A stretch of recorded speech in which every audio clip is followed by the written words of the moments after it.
Purnia Lok Sabha seat से निर्दलीय चुनाव जीतने वाले पप्पू यादव अब मुश्किलों में घिरते हुए नजर आ रहे हैं। जी हां, आपको बता दें कि उन पर रंगदारी मांगने और जान से मारने की धमकी देने के मामले में मुफस्सिल थाना में सोमवार यानी कि 10 जून को एफआईआर दर्ज करा दी गई है। आपको बता दें कि रंगदारी मांगने के मामले में एक फर्नीचर व्यवसायी जो है उन्होंने थाने में लिखित शिकायत दी है। आवेदन में कहा गया है कि 2 अप्रैल 2021 को राजेश रंजन उर्फ पप्पू यादव की ओर से 10 लाख रुपये रंगदारी टैक्स मांगी गई थी। इसके अलावा यह भी आरोप लगाया गया है कि साल 2023 में दुर्गा पूजा के दौरान मोबाइल एवं व्हाट्सएप कॉल पर 15 लाख रुपये और 2 सोफा सेट मांगने के साथ साथ धमकी एवं गाली गलौज की गई थी। उसके बाद उन्होंने हमको फ़ोन किया तो बोला कि मधेपुरा के हैं, तो बोले राजा जी कहाँ है, तो बोले पूर्णिया में है, तो बोला आपको एमपी साहब को मदद करना है। हम बोले ठीक है, हम लोग मदद कर ही रहे हैं, हमारे पवन भैया भी है बेलोडी को, वो भी मदद कर रहे हैं, हम लोग भी मदद कर रहे हैं, सब साथ में हैं।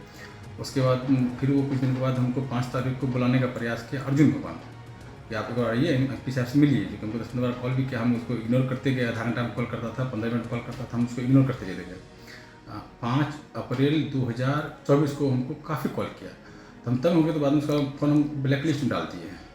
उसके बाद फिर वो हमको मतलब फ़ोन किए दूसरे नंबर से और फिर अपने नंबर से भी कि आप जो है कुछ सांसद साहब की मदद कीजिए। तो हमको बोले ठीक है, क्या बोलिए, तो बोला 25 मदद कीजिए, तो बोले हम नहीं कर पाएंगे। उसके बाद फिर वो हमको फ़ोन नहीं किया, उससे बकाबकी हो गया, हम इग्नोर चले गए। तो उसके बाद वो हमको डिमांड किए, इसमें जिस दिन इलेक्शन का रिजल्ट आया 4 तारीख को रात में 10:31 पे कॉल किया और बोला कि अब तुम जो बोले थे नहीं दिए हो, तो अब एक का व्यवस्था करो, 1 करोड़ का, नहीं तो पूर्णिया 5 साल के लिए छोड़ दो, नहीं तो गेट से बाहर मत निकलो। किसने बोला ये? अमित यादव। अमित कौन है? उनका मतलब कि कार्यकर्ता है, मधेपुरा से कार्य करता है उनका। तो उनके नाम पे बोला? हाँ, उनके नाम पे खुद पप्पू यादव भी कितने बार हमको बोले थे, दुर्गा पूजा से 2021 से मेरे पास प्रूफ भी है। उनके नंबर से जो अभी वो नंबर जो दिए हैं 99002432, उस नंबर से जो मतलब चैटिंग वैटिंग हुआ है वो मेरे पास प्रूफ भी है। आपने एफआईआर करवाया? जी। क्या उसमें आरोप लगाया है? यही मुझसे रंगबाजी मांग रहा है, जान से मारने की धमकी दिया है, तुम घर से बाहर नहीं निकल सकते हो। वहीं फर्नीचर व्यवसायी की शिकायत पर पूर्णिया के मुफस्सिल थाने में सांसद पप्पू यादव और अमित यादव पर केस दर्ज कर लिया गया है। कल एक फर्नीचर व्यवसायी के द्वारा माननीय सांसद पप्पू यादव जी और उनके एक सहयोगी के ऊपर रंगदारी मांगने का आरोप लगाते हुए एफआईआर दर्ज कराया गया है और अभी पुलिस एफआईआर दर्ज कर उसमें अनुसंधान कर रही है और अनुसंधान के उपरांत जो भी फैक्ट सामने आएगा उसके आधार पे हम लोग आगे की कार्रवाई करेंगे। तो क्या लग रहा है? तो क्या नहीं लग रहा है, नहीं, जो अभी अनुसंधान में कुछ फैक्ट जो आना है वो फैक्ट के आधार पे तय होगा कि वो जो आरोप लगाया गया है वो सही है या नहीं, और अगर सही है तो उसके अकॉर्डिंग कार्रवाई होगी, नहीं है तो उसके अकॉर्डिंग। आरोप सर किस तरह का लगाया गया? आरोप रंगदारी मांगने का आरोप है कि 2021 में कई बार बोला गया था, उसके बाद 2023 में भी उस संबंध में गाली गलौज किया गया था, फिर इलेक्शन के पहले भी मांगा गया था और उसके बाद काउंटिंग ख़त्म होने के उपरांत भी उनके सहयोगी के द्वारा एक फ़ोन किया गया था। तो अभी तक आरोप यही है और उस संबंध में हम लोग जांच कर रहे हैं, उसके अकॉर्डिंगली हम लोग कार्रवाई। सुरक्षा की भी गुहार लगाई है? हाँ, सुरक्षा की भी गुहार लगाई है, तो उसके अकॉर्डिंगली हम लोग जो नियम संगत सुरक्षा व्यवस्था है वो उसके अकॉर्डिंगली हम लोग प्रोवाइड किए हैं। सर ये बताया जा रहा है कि जो सहयोगी है वो बीएसएनएल में एसडीओ है। हाँ, आरोप जो एफआईआर के कंटेंट है उसके हिसाब से उसके द्वारा जो कंप्लेनेंट है उनके द्वारा बताया गया है कि जो अमित यादव नाम का जो व्यक्ति है वो बीएसएनएल में किसी पोस्ट पे कार्यरत है। अब तक का कुछ अनुसंधान में पता चला? हाँ, नहीं, अभी कुछ क्लियर नहीं हुआ है, उसके अकॉर्डिंगली हम लोग देख रहे हैं, टेक्निकल और मैनुअल दोनों के आधार पर हम लोग जाँच कर रहे हैं। पूरे मामले पर अभी सांसद पप्पू यादव की ओर से एक प्रतिक्रिया आई है। जी नमस्कार, प्रणाम। मैंने कल रात सुना कोई भगत, कोई अमित यादव से उनकी कोई बातचीत हुई हो, मधेपुरा के हैं और उन पर ये केस करते हुए कि पप्पू यादव जी के आदमी हैं। 2021 में यह भगत का जिक्र कर रहे थे कि 6 महीना हमसे कोई पैसा मांगा, हम 6 महीने का टाइम लिए। ये वो भगत है जो जीडी गोयनका के मालिक पर भी केस किया था। इन्होंने बदतमीजी की थी उन पे। ये एक ज्योतिष पर उन्होंने केस किया, गाली गलौज की, माँ बहन लगा के बहुत ज़्यादा ब्राह्मण समाज को गाली दिया। उन्होंने भी इन पर केस किया। ये पुनर्मा ग्रुप के मालिक के 70 लाख रुपया रखे हुए हैं।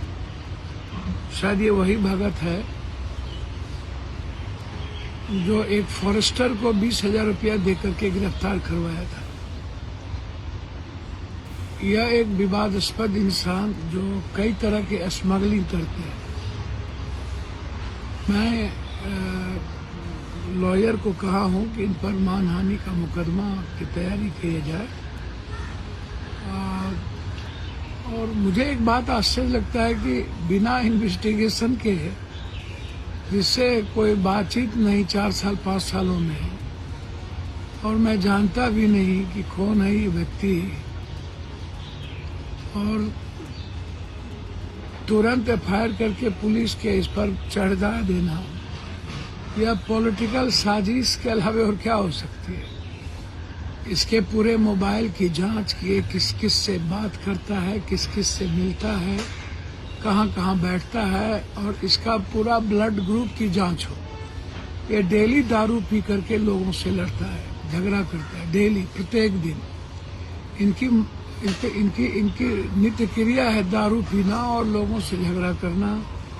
सिंहेश्वर, ये मधेपुरा के सौगर के रहने वाले हैं शायद। और मैंने कहा है कि इसकी पूरी जांच सुप्रीम कोर्ट के हाई कोर्ट से या किसी न्यायाधीश से कराओ। यदि ऐसा जांच नहीं करेंगे तो मैं अनिश्चितकालीन धरना पे बैठूंगा। कल मैं पूर्णिया आ रहा हूँ। मैंने एसपी साहब से 4 बार फोन करके कह दिया है कि आप बिना जांच किए किस प्रकार से, ऐसे कैसे आप तुरंत इसको अपलोड कर दिए, इसके पीछे क्या गहरी साजिश है। चलिए, कोई बात नहीं।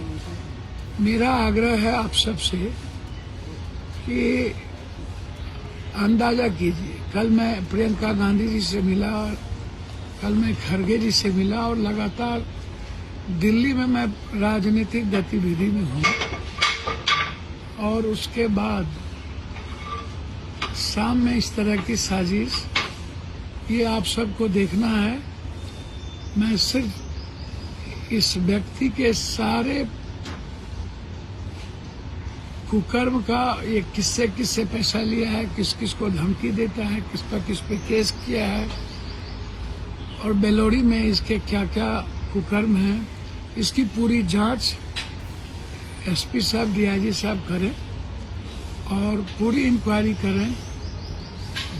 2 दिन के अंदर इस पे मुकदमा करूंगा, और जरूरत पड़ी तो मैं धरना पर बैठूंगा। धन्यवाद, नमस्कार। अब देखना होगा कि इस मामले में पुलिस पप्पू यादव के खिलाफ क्या कार्रवाई करती है और इस पर क्या कुछ खबर निकल करके सामने आता है। फिलहाल इस खबर में इतना ही। बाकी तमाम खबरों के लिए आप बने रहिए इन खबर बिहार के साथ।